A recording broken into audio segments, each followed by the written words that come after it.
because the subject itself, death, is not something suitable or seems suitable for a high school girl like me.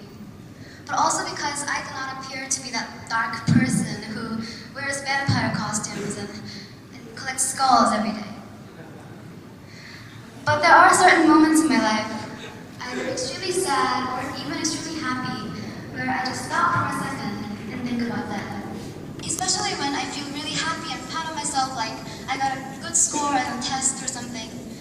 I think about death in a sense that I feel like it might never get better than that exact moment. Like you know you're at the very top of the roller coaster, and you know the only way left for you is for you to go down from the top.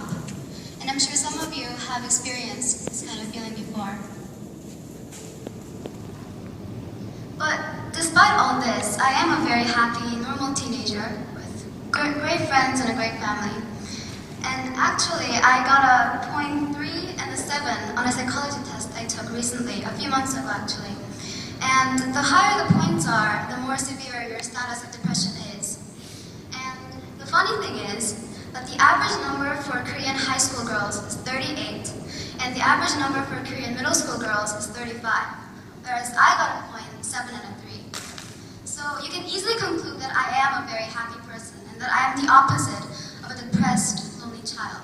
Now this may come as a bit of a surprise to you, considering the fact that there's a general perception among people that thinking about death often equals a very sad, depressed, quiet person who has a very miserable life.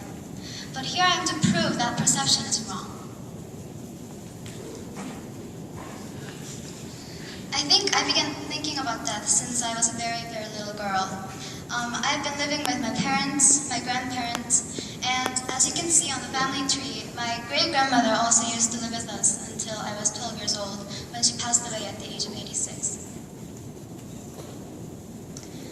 My great-grandmother, sadly, spent 13 years of her life just lying on her bed all day with a huge diaper around her bottom like a baby. And I remember she literally reminded me of a small, quiet, innocent baby. And I also remember that she couldn't do anything by herself, and she couldn't go to the bathroom or to the dinner table by herself because she had no strength in her body left. So my grandmother had to help her and had to carry her to the dinner table, to the bathroom, every single day for 13 years. And I think those 13 years are the reason why my grandparents have this sort of pessimistic view of death. Because whenever they eat dinner with me or spend time with me, which is pretty much every single day, they say things like, I feel like I'm becoming burdens on this family, or that they should just die already because they're not becoming any help to the family. And as much as this pains me to hear as a granddaughter who loves them so, so much, I also think it doesn't really make any sense. Like, it just doesn't seem right to me. And also I just think, so what? I mean, really, what's the point of thinking about death and thinking about death in such a negative way when the clock is ticking away anyway, at this very second that you're worrying about death? There's this very, very meaningful episode that happened about 3 years ago. And we were on a trip, my whole family, my parents, my grandparents, and myself, and we were in a car. And on the road, on the sideways, there were some few graves in the graveyards, just like any other place in Korea. And it was a very dramatic scene because my parents on the front seats were just talking joyfully and humming and just saying things like, oh, that sky is beautiful today. And they were talking about the grass, the flowers, the trees. Whereas my grandparents on the back seat just sat there, motionless and soundless, gazing at their near future through the window. And that exact moment was when I realized it wasn't just sad anymore, it was wrong. It was wrong to treat death like a fearful, tragic disaster, and it was wrong to worry and do nothing about it.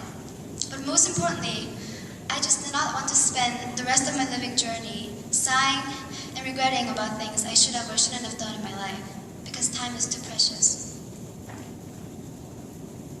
But the sad fact is, not just my grandparents are the people who are scared of death. Fear, anxiety, and somewhat twisted curiosity about death make it such a thing to shun away from our heads. But the funny thing is, the more people try to make the scary thought go away, the more it holds on to them, like this. It's a screenshot from Neighbor, a very famous social networking site, and people post questions like this every single day. They say things like, I'm really scared of dying. I do not want to die. How do I overcome this fear of dying one day? What should I do? And I think that this root of this fear of death comes from the very simple fact that we know nothing about death, or even what beholds after we stop breathing. I mean, is there hell? Is there heaven? Not just because of political or religious reasons, but really, what happens after we die, or how do we die? And I think this pure, inevitable ignorance of the concept of death is what makes us feel just overwhelmed by dying. Also, we really fear death because of very personal and sentimental reasons. Because if you really dig into the meaning of your life coming to an end, it means that you're not being around here anymore, not existing, like you're just gone. And we feel like the precious moments we spend every single day will just be gone, and I think that is what makes death so fearful.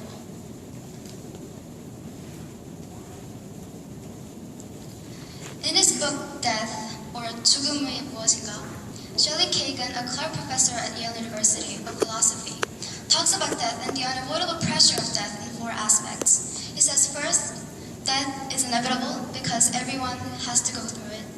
Secondly, death is variable because no one knows how long we're going to live. Third, death is unpredictable because we never know how or where we're going to die. And death is ubiquitous because we can die just anywhere. So like this, death is a form of pure uncertainty that we have no control over. Thus, I came up with a very distinct way of viewing death, which was changing my perspective in whole. Just think about it this way. Everyone dies, and that's just not a fact, and that's never going to change. So worrying and being anxious about it wouldn't help at all. And I think that if you really, really are worried about death, you have to live a life to the fullest, and live a life that you won't regret on the day you die. And because I think this way, I can appreciate little things, be touched by little things, be honest and true to my passion, work hard and dream big. And I really hope all of you in the audience today think about death in the same way. Death is everywhere. You can die just at this very second while you're listening to my speech by a sudden attack from North Korea, a heart attack, a hidden bomb in the auditorium, or even by the lights falling on you from the ceiling. You never know how, where, when you're going to die. But that's okay. Because if we really live life to the fullest, then that just isn't a matter anymore. And I think that, in a nutshell, like the famous saying, if you cannot avoid it, enjoy it, we must all try our best to make life to the fullest in the face of death. Like the very famous author, Franz Kafka, once said, "The meaning of life is that it stops." Thank you.